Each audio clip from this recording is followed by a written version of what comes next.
Delhi high court के पूर्व जज और इलाहाबाद हाईकोर्ट के मौजूदा जज यशवंत वर्मा कैशकांड का मामला आपको याद होगा। और अब यशवंत वर्मा की मुश्किलें बढ़ सकती है। ये इसलिए क्योंकि सुप्रीम कोर्ट की ओर से जो गठित 3 सदस्यीय इन हाउस पैनल ने अपनी जांच में जस्टिस वर्मा के आवास में कैश होने की पुष्टि की है। और 8 मई 2025 को तत्कालीन चीफ जस्टिस ऑफ इंडिया यानी सीजेआई संजीव खन्ना ने राष्ट्रपति और प्रधानमंत्री को सुप्रीम कोर्ट की रिपोर्ट भेजी थी। हालांकि अब सीजेआई बदल चुके हैं, बीआर गवाई हैं, लेकिन राष्ट्रपति द्रौपदी मुर्मू ने पूर्व सीजेआई के सिफारिशों को आगे की कार्रवाई के लिए लोकसभा और राज्यसभा के अध्यक्ष और सभापति को भेज दिया था। तत्कालीन सीजेआई ने जस्टिस वर्मा के खिलाफ भ्रष्टाचार की जांच की सिफारिश की। और दूसरी तरफ देखें तो जस्टिस वर्मा इस बात पर अड़े हुए हैं कि उनके आवास में इतनी बड़ी मात्रा में नकदी कहां से आई, इसके बारे में उनको कुछ पता ही नहीं। ये कैश कहां से आया, जस्टिस वर्मा को नहीं पता। और ऐसे में अब सरकार जस्टिस वर्मा के खिलाफ महाभियोग प्रस्ताव लाने की तैयारी कर रही है। यह प्रस्ताव मानसून सत्र में लाया जा सकता है, लेकिन कुछ सवाल हैं जो आपके मन में भी उठ रहे होंगे। वो सवाल ये कि महाभियोग प्रस्ताव, इम्पीचमेंट मोशन आखिर होता क्या है और इसकी प्रक्रिया कैसे शुरू की जाती है, कैसे लाया जाता है। संसद के दोनों सदनों से महाभियोग प्रस्ताव पास होने के बाद संबंधित शख्स को किसी सिर्फ उनके पद से हटाया जाता है या फिर उन्हें जेल भी होती है, ये भी एक एक कर समझते हैं। सबसे पहले यह समझते हैं कि महाभियोग आखिर होता क्या है। इम्पीचमेंट एक संवैधानिक प्रक्रिया है और जिसके जरिए उच्च संवैधानिक पदों पर बैठे व्यक्तियों जैसे कि राष्ट्रपति, उपराष्ट्रपति, हाई कोर्ट और सुप्रीम कोर्ट के जज उनके पद से हटाया जा सकता है इम्पीचमेंट के द्वारा, यदि वे दुराचार, मिसबिहेवियर और अक्षमता जो इनकैपेसिटी में दोषी पाए जाएं।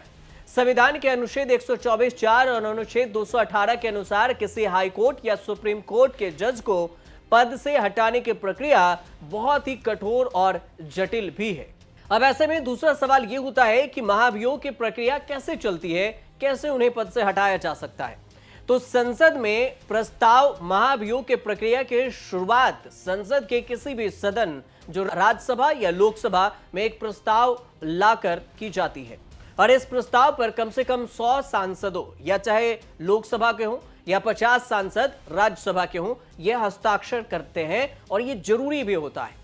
जांच समिति का गठन होता है। प्रस्ताव को मंजूरी मिलने के बाद एक 3 सदस्यीय समिति गठित की जाती है जो कि संबंधित जज के कंडक्ट यानी कि आचरण की जांच करती है। और यदि समिति की रिपोर्ट में संबंधित जज को दोषी ठहराया जाता है तो फिर संसद के दोनों सदनों में उस प्रस्ताव को विशेष बहुमत 2/3 मतलब 2/3 मतों से पारित किया जाता है। प्रस्ताव पास होने के बाद अंत में राष्ट्रपति की मंजूरी होती है। राष्ट्रपति की मंजूरी से जज को पद से हटाया जाता है और इस तरह महाभियोग की प्रक्रिया पूरी हो जाती है। हालांकि यह पहला मौका भी नहीं होगा जब किसी जज के खिलाफ महाभियोग लाने की बात हो रही है इम्पीचमेंट के बाद।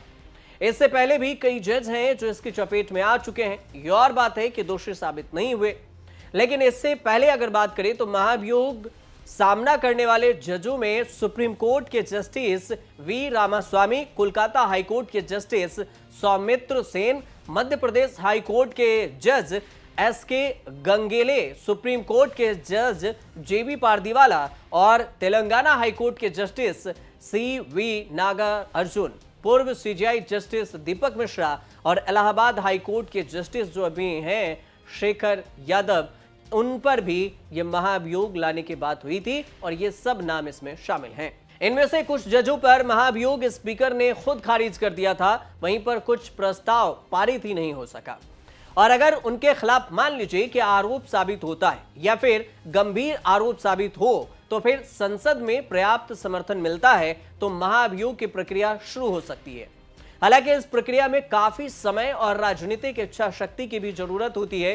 साथ ही यदि आरोप आपराधिक है तो फिर सीबीआई या फिर अन्य एजेंसियां इसकी जांच के आधार पर अलग से मामला दर्ज कर सकती है, मतलब केस बना सकती है।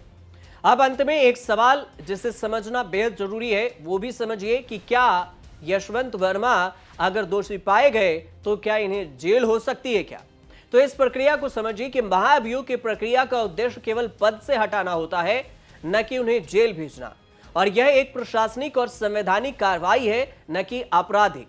और अगर जज के खिलाफ क्रिमिनल एक्टिविटी जैसे कि घूसखोरी हो, यौन उत्पीड़न हो, ये सब अगर संलिप्त होता है, इसमें अगर पाया जाता है तो पर्याप्त प्रमाण मिलते हैं तो एक अलग से आपराधिक मुकदमा चलाया जा सकता है। और ऐसे स्थिति में जांच एजेंसियों द्वारा चार्जशीट, अदालत में सुनवाई और कन्वेंशन पर सजा भी संभव है, लेकिन इम्पीचमेंट में नहीं। हालांकि यह प्रक्रिया महाभियोग से अलग होती है। सरकार चाहती है कि इस संवेदनशील मामले पर विपक्ष भी साथ दे, क्योंकि आजादी के बाद से देखें तो हाई कोर्ट और सुप्रीम कोर्ट के जजों के खिलाफ 5 महाभियोग की कार्रवाई शुरू हुई है, लेकिन आज तक किसी भी जज को महाभियोग द्वारा नहीं हटाया गया। और इस 5 मामलों में से 4 प्रस्ताव राज्यसभा में पेश किए गए थे। 1993 में जस्टिस रामास्वामी के खिलाफ महाभियोग की कोशिश हुई थी और तब मशहूर वकील कपिल सिब्बल ने भी जज का बचाव किया था। तो कुल मिलाकर अब यह भी देखना होगा कि जस्टिस वर्मा के साथ महाभियोग अगर आता है तो क्या कुछ होता है। फिलहाल आपको ये रिपोर्ट कैसे लगे हमें कमेंट कर जरूर बताइएगा, और अच्छी लगी हो तो चैनल से जुड़िए, सब्सक्राइब कीजिए, शेयर कीजिए और फिर देखते रहिए न्यूज़ तक।